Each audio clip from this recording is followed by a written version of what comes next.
నేను సుడిదోమ ఆశించిన పొలాల్లో ఎక్కువగా ఉంటూ దోమ గ్రుడ్లను తింటూ మీ పంటలను రక్షిస్తూ ఉంటాను.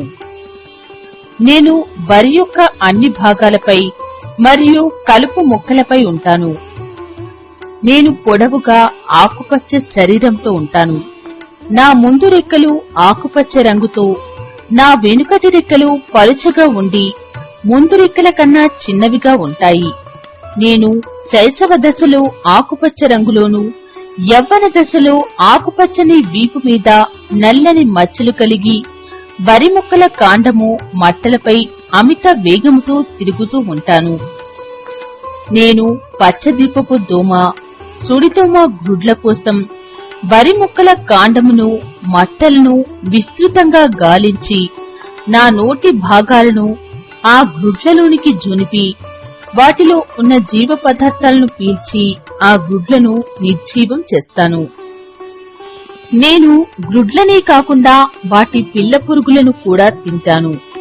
నేను రోజుకు సుమారుగా 1 నుంచి 5 దోమ పిల్లలను, 7 నుంచి 10 దాకా వాటి గ్రుడ్లను తింటాను.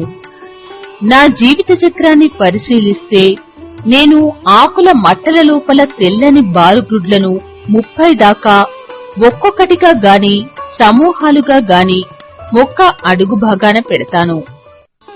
6 నుంచి 9 రోజుల తర్వాత అందులో నుండి నా పిల్ల పురుగులు బయటకు వస్తాయి. నా పిల్ల పురుగు దశ దాదాపు 14 రోజులు.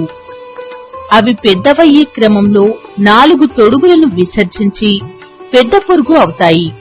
మీరు మీ పంటలలో సుడిదోమ ఆశించిందని విచక్షణారహితంగా పురుగు మందులు చల్లడం వలన సుడిదోమతో పాటు నేను చనిపోతాను. తరువాత తరాలను సుడిదోమ ఉధృతంగా ఆశించి మీ పంటలను నష్టపరుస్తాయి. కాని అప్పుడు నేను మీ పంటలను కాపాడలేను.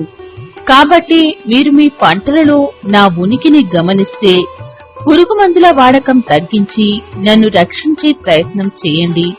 దానితో మీరు మీ పంటలనే కాకుండా పర్యావరణాన్ని రక్షించగలరు.